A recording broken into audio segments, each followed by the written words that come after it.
Hi guys, welcome to my channel. ఇప్పుడు మనం పప్పుచారు చేయబోతున్నాం. ముందుగా కందిపప్పు తీసుకొని కందిపప్పుని బాగా కడుక్కోవాలి. వాటర్లో 2-3 టైమ్స్ కడుక్కోవాలండి కందిపప్పుని. దాని తర్వాత నీట్గా కడిగేసుకున్న తర్వాత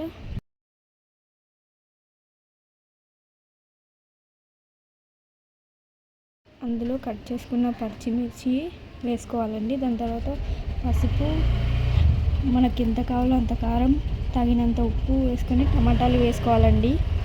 పక్కన వేరే గిన్నెలో చింతపండు పులుసు నానబెట్టుకోవాలండి.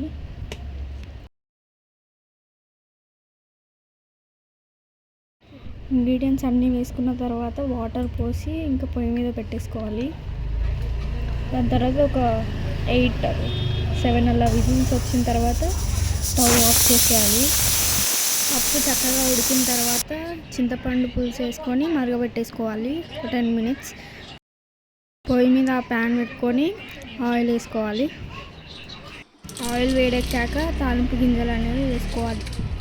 అవన్నీ వేసేసుకున్న తర్వాత అవన్నీ బాగా వేగనివ్వాలండి. తాలింపు గింజలు అనేవి బాగా వేగాలి. బాగా వేగిన తర్వాత అందులో చిన్నులపాయలు అనేవి వేయాలి. చిన్నులపాయలు కూడా బాగా వేయించుకోవాలి. చిన్నులపాయలు కూడా వేగిన తర్వాత అందులో ఎండుమిర్చిలు వేసేసుకోవాలి. 2-3 ఎండుమిర్చిలను కూడా బాగా వేగనీయాలి.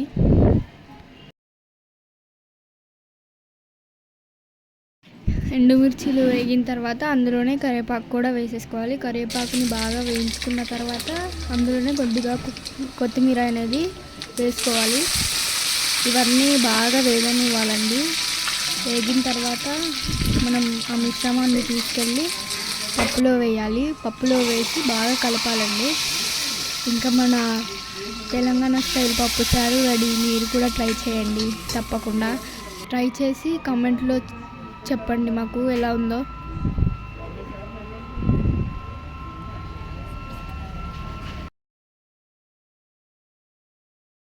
మీరు కూడా ట్రై చేసి కామెంట్ చేయండి ఎలా ఉందో.